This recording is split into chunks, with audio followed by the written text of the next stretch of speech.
Hey guys, Josh from Time Performance. Today I'm going to be giving a little bit of a tutorial about oil changes. So today I'm doing all three holes. I use Mobile One synthetic 520 on all three holes. I'm going to be going over the process in which I do it, and then I'm going to be talking about the specs from the book, from the manual on what is recommended, what I do.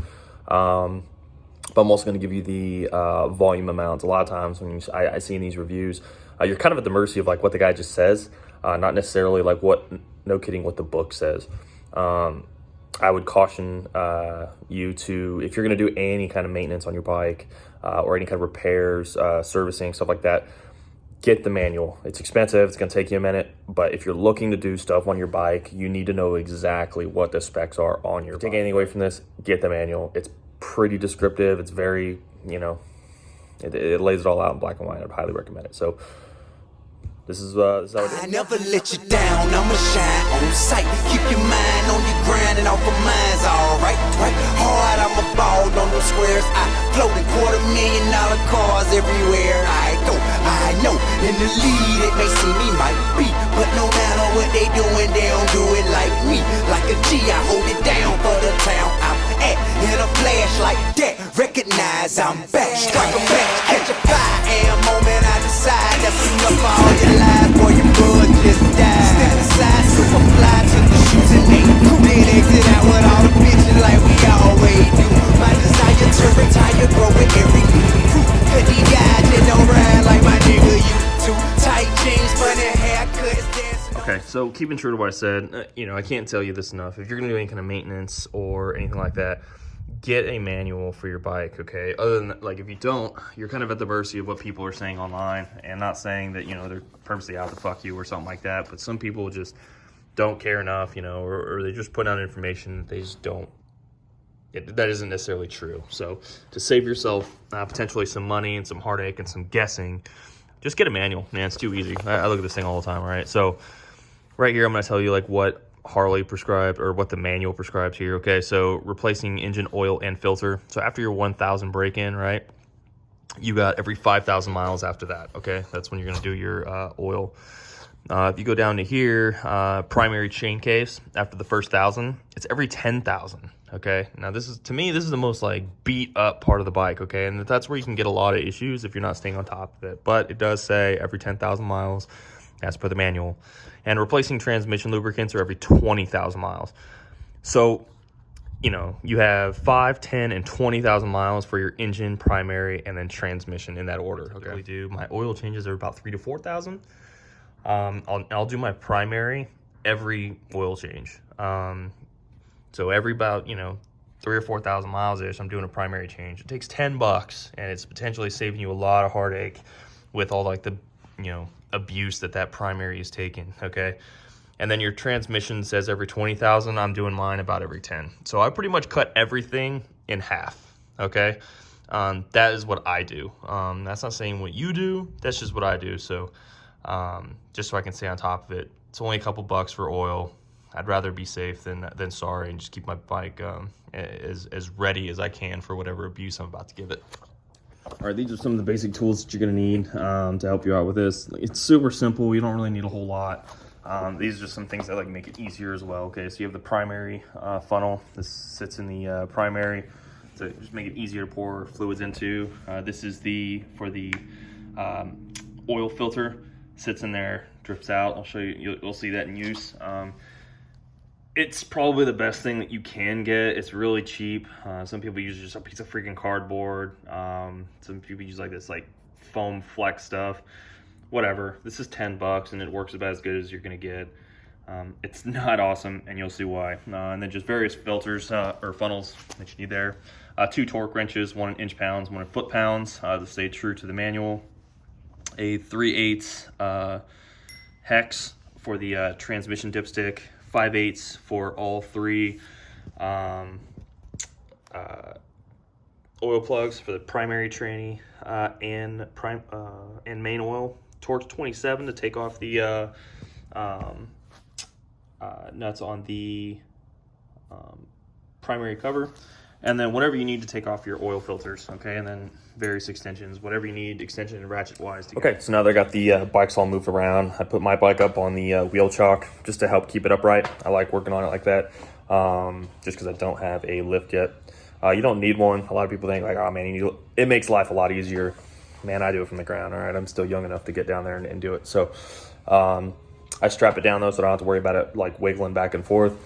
Now that it's up on the lift, we're gonna go ahead and start it up and then get it up to 200 degrees, the engine up to about 200 degrees, and then we'll start draining.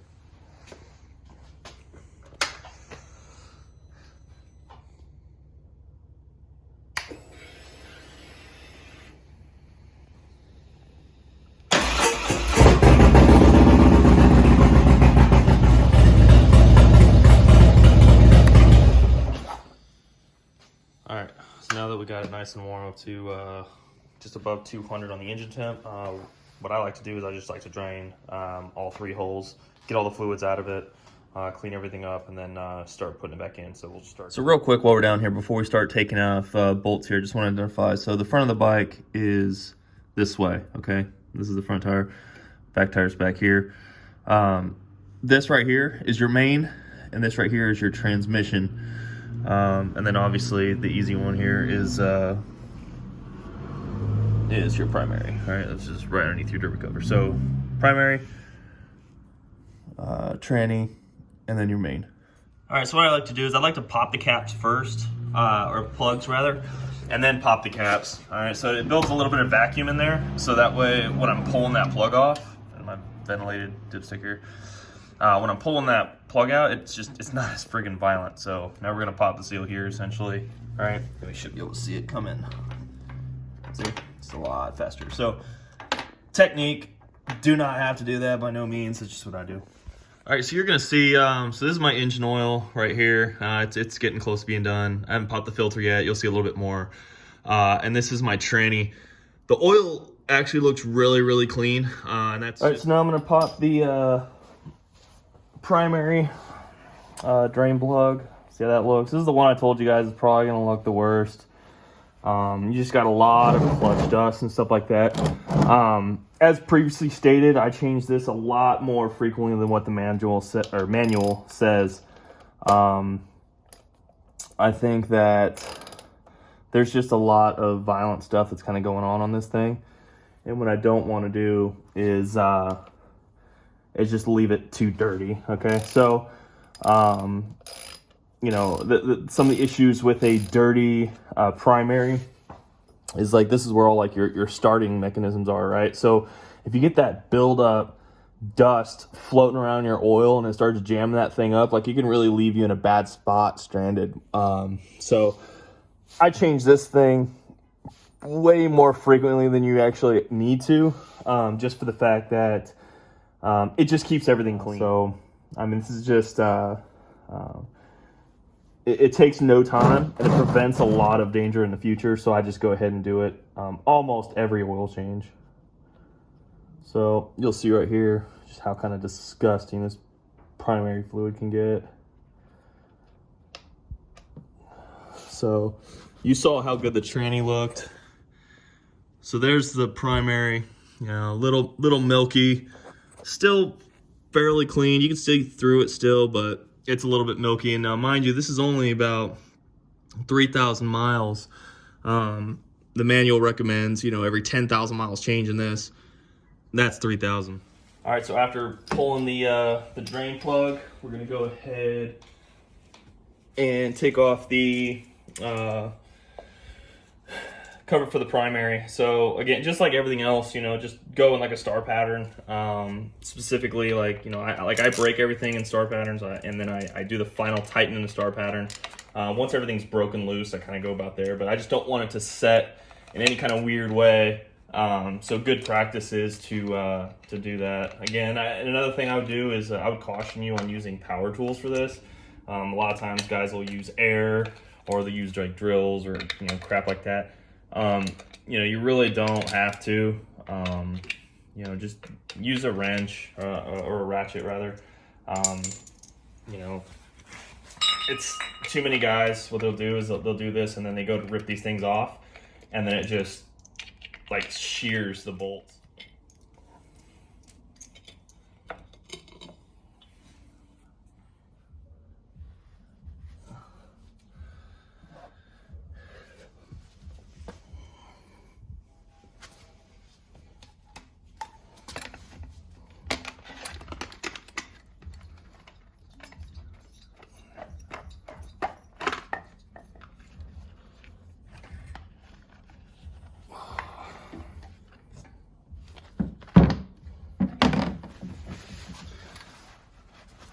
So get in there, wipe it all clean as best you can. Shouldn't have too much drip, but that initial like break, you're gonna lose some oil down there. So wipe it all up as best you can.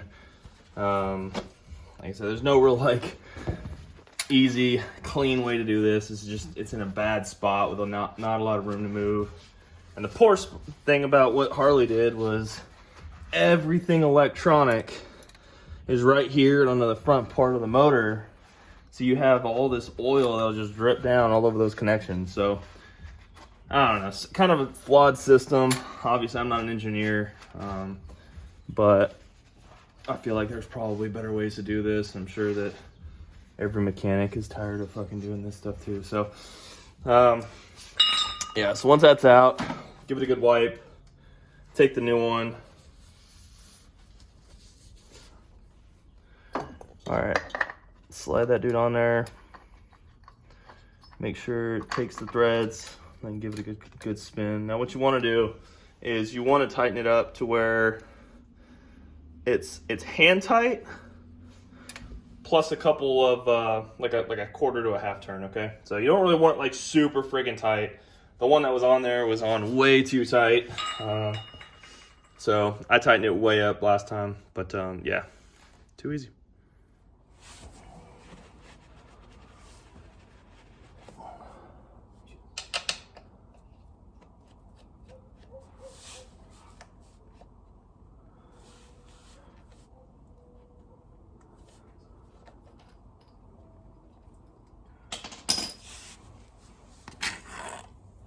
All right, so again, 1421 foot-pounds. Go for 18. That's kind of like my sweet spot on all these.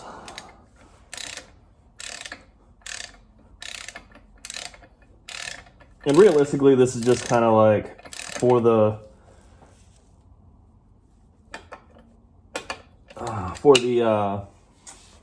video. Normally, I don't really break all these out. I mean, I've done this enough to where I can kind of just go until like feel and then let it go. But for instructional purposes, hey, you know, just go to you know, use these. Don't fuck this up. You ratchet these down too tight and strip them out, it's going to be a really expensive day.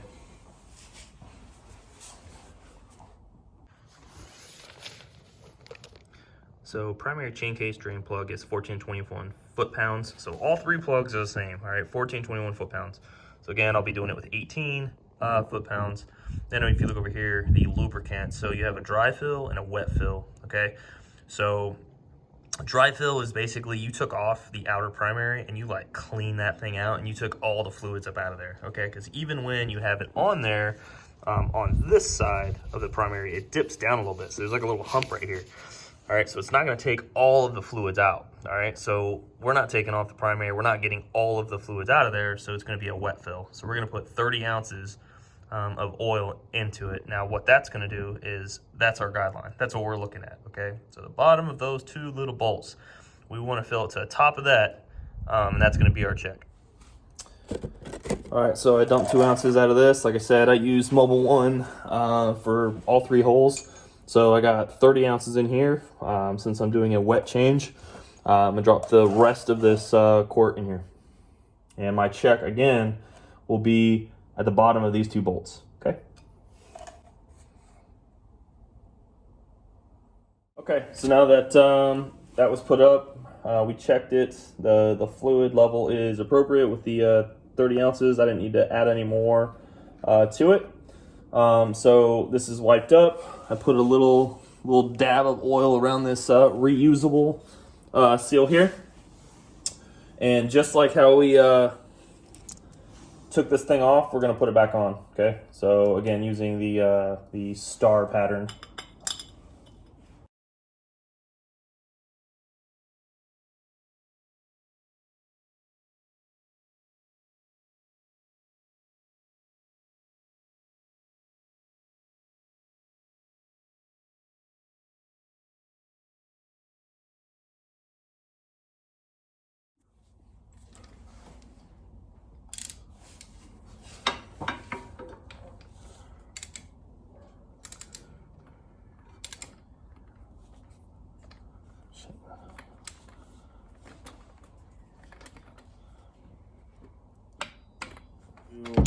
Uh, 14 to 21 foot-pounds. So I like to set mine right in the middle. I go for 18. Just play it safe. It's right there in the middle.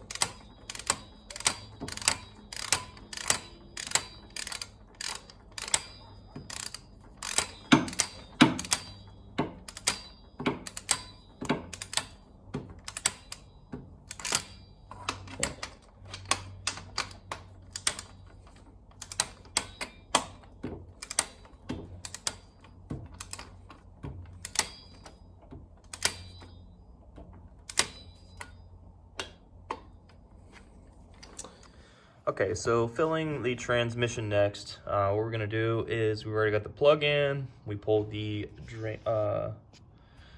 main plug out.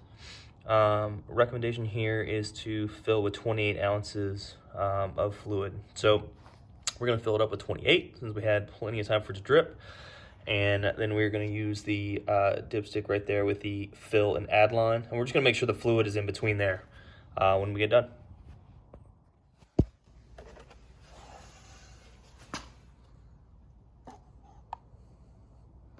So the initial fill is 4 quarts. So these things would take about 5 quarts of oil. So we're gonna do the initial fill 4 quarts. We're gonna let it run for just a little bit, warm up, circulate, let that oil go through, run itself through the system. And then we'll check it and make sure that we are full up. All right, so after the initial fill, put the cap back on it, go ahead and start it up, warm up the motor, and cycle the oil through the motor for a little bit and then check it, and I'll show you where you need to be in a second. Alright, so initial fill was 4 quarts. I put about a half a quart in it, so we'll see where we're at now. So